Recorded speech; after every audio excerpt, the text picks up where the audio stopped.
Y me dicen las autoridades de aquel entonces, no entiendo, ¿cómo que no hemos entendido nada si estamos elaborando un listado? El solo hecho de elaborar un listado de delitos donde la afectación del interés público sea mínima es no comprender la figura. Vamos a ver, hagamos un ejemplo. Y es el mismo ejemplo que les puse a las autoridades y es el mismo ejemplo que les estoy planteando a ustedes para que lo comprendan. Le digo, ok, dentro de su listado de delitos está las amenazas a muerte, ¿cierto? Entonces en las autoridades de aquel entonces, sí, me dice, el delito de amenazas a muerte creo que claramente es un delito donde la afectación pública es mínima y se puede aplicar el criterio de oportunidad del numeral primero. Yo les pregunto a ustedes, ¿ustedes consideran que las amenazas a muerte son efectivamente un delito de poco interés? En principio me podrían contestar sí, igual contestaría yo sí, estoy de acuerdo que vaya en el listado, ¿no? Para poder aplicar los criterios de oportunidad. Pero entonces mi pregunta es la siguiente. ¿Será lo mismo unas amenazas a muerte, por ejemplo, exteriorizadas en Tegucigalpa, que unas amenazas a muerte exteriorizadas, qué sé yo, en Olancho? No tengo nada en contra de los olanchanos, ¿eh? Tengo sangre olanchana en mí y mi madre es olanchana y por lo tanto ese no es el objetivo del ejercicio. Simple y sencillamente, inmediatamente pudieron ver la diferencia, ¿no? Les pongo otro ejemplo.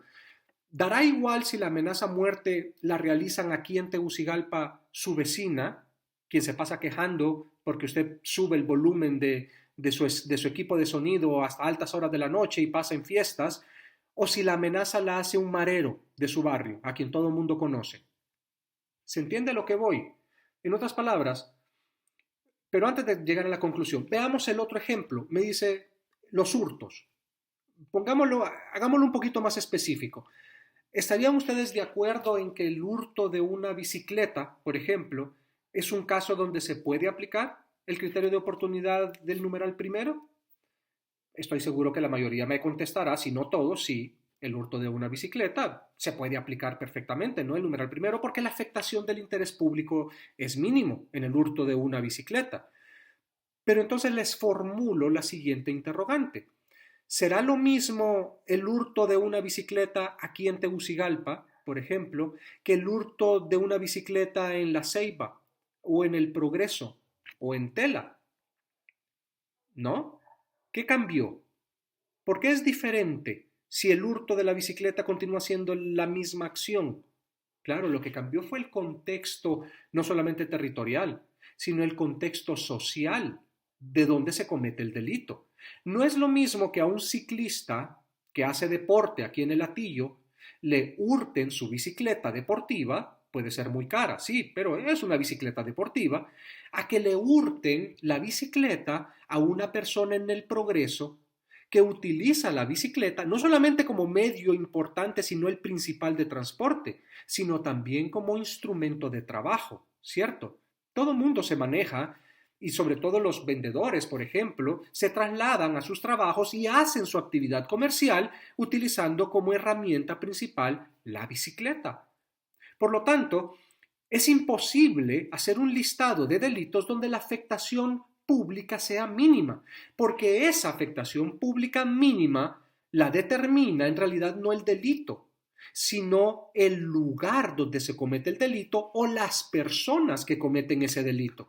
Es decir, el contexto social, incluso el contexto histórico, las particularidades personales de quienes cometen el delito, son las que al final determinan si ese delito es de interés público mínimo o no es de interés público mínimo.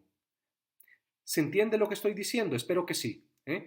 Por lo tanto, mi recomendación fue tire ese listado en el que han estado trabajando casi 2 años y entiendan que quien debe interpretar y quien debe evaluar si la afectación pública es mínima en un caso concreto o no, solo lo puede realizar el fiscal que piensa aplicar ese criterio de oportunidad. La realidad de un fiscal en Gracias Lempira no es la misma que la realidad de un fiscal en Tegucigalpa. La realidad de un fiscal en La Ceiba no es la misma que la realidad de un fiscal en Choluteca, porque los contextos sociales, los contextos económicos son distintos en cada una de las regiones del país. Por lo tanto, y en conclusión, hoy se entiende bueno, por lo menos se acepta, si no se entiende, se acepta que quien determina si la afectación pública es mínima o no en un caso concreto donde se pretende aplicar un criterio de oportunidad es el fiscal, porque solo él conoce la realidad económica, la realidad social, incluso la realidad cultural de la localidad donde está ejerciendo su función. Aclarado ese punto, me dice, ok, muy bien, doctor, ya veo que usted tiene una respuesta para todo, pero aún quedan obstáculos por superar y estos sí son insalvables. Claro, yo con mucho interés le dije, bueno, ok, sigamos. ¿Qué otro problema han encontrado para aplicar los criterios de oportunidad? Volviendo al numeral 1, me dice, ok, ya tenemos claro de lo que la pena del delito no exceda de 5 años, ya sabemos que es la pena abstracta, perfecto. Que la afectación del interés público sea mínima, ya estamos claros que va a ser el fiscal quien aplica el criterio de oportunidad, quien va a determinar esa poca o mayor afectación. Pero luego dice, de los antecedentes y circunstancias personales del imputado se infiera su falta de peligrosidad. Y ahí sí no podemos hacer nada, doctor. Le digo yo, ¿por qué? No entiendo, ¿cuál es el obstáculo? Me dice, es que usted viene de otras realidades, doctor, yo sé que en España, en Alemania, en Estados Unidos, sobre todo, tomemos el ejemplo de Estados Unidos, me dice, en Estados Unidos no hay problema. A usted si lo detienen, un policía de tránsito en Estados Unidos, lo único que tiene que hacer es ir a su patrulla, ahí tendrá una computadora similar a esta laptop que tengo aquí, ingresa el número de matrícula dentro de su computadora y ahí le saldrá hasta la nota de la clase de práctica procesal penal o de procesal penal. Todo su historial estará registrado en esa pequeña computadora. Si ha recibido tickets antes, si tiene antecedentes penales o no, si tiene acusaciones pendientes o no, no solamente sus multas de tráfico, sino todo su historial delictivo, si usted quiere, incluso algunos datos que son ajenos a su historial delictivo. Y eso, doctor, no lo tenemos en Honduras. Por lo tanto, no hay manera de poder determinar si una persona tiene o no antecedentes penales antes de poder aplicar el criterio de oportunidad. Entonces él me ponía el siguiente ejemplo, y me dice, bueno, imagínese que detengamos a un sujeto, ¿no? Está claro que la aplicación de los criterios de oportunidad como manifestaciones preprocesales del principio de oportunidad, recuerdan que el momento procesal de esas manifestaciones preprocesales es hasta antes de que el fiscal presente requerimiento. Normalmente el momento para aplicarlo será cuando el imputado haya sido detenido y por lo tanto está en flagrancia, lo que significa un reto enorme para el fiscal porque ya sabemos que el término máximo de detención es de 24 horas según la Constitución. Después lo reformaron a 48 innecesariamente, pero ese es tema para otro día. Después se reformó a 48 horas, en casos excepcionales, pero en la generalidad de los casos el término de detención máximo continúa siendo de 24 horas. Entonces me dice, es imposible que un fiscal, cuando la policía le remite el informe de detención del imputado, pueda, en menos de 24 horas, porque ya por lo menos habrán pasado unas 8 horas, saber si este imputado tiene o no antecedentes penales. Sobre todo porque la mayoría de detenciones en casos de flagrancia se realizan por la noche, ¿cierto? No se realizan a las 2 de la tarde, sino que se realizan después de horas laborales, 7, 8 de la noche, 10 de la noche, 12 de la noche.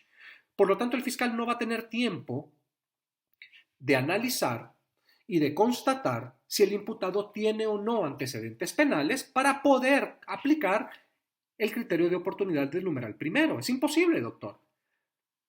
Fíjese bien cómo juega la mentalidad procedimentalista.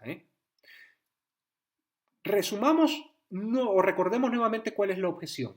La objeción es imposible aplicar el criterio de oportunidad con base al numeral primero porque el fiscal, en el momento en que se le informe de la detención del imputado y tenga el expediente investigativo, no tendrá tiempo suficiente para poder comprobar o constatar si el imputado tiene o no antecedentes penales. Fíjense bien cómo juega la mentalidad procedimentalista. Vuelva a leer el artículo 28. Estamos en el numeral 1. Volvamos a leerlo. Dice, cuando la pena aplicable al delito no exceda de 5 años, la afectación del interés público sea mínima y de los antecedentes y circunstancias personales del imputado, ¿dónde habla el Código Procesal Penal de antecedentes penales. El Código Procesal Penal no habla de antecedentes penales. Y no porque se le olvidó, y no porque lo escribió mal al momento de redactar el artículo. Su Código Procesal Penal no habla de antecedentes penales, habla de antecedentes y circunstancias personales, que es muy distinto. Que si una persona tiene antecedentes penales, eso es una circunstancia personal, sí, pero no es la única y no necesariamente es la más importante.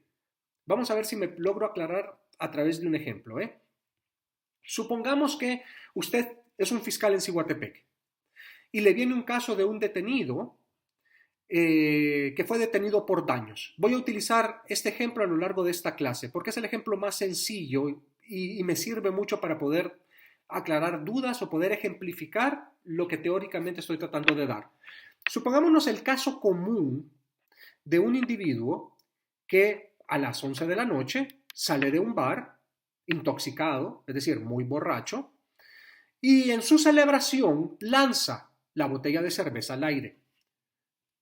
Todos sabemos que por la ley de la gravedad lo que sube tiene que bajar, ¿cierto? Por lo tanto, lanza la botella al aire y la botella después, en instantes, cae. Para mala fortuna, cae en el vehículo de un taxista, es decir, en un taxi que venía circulando por esa misma calle.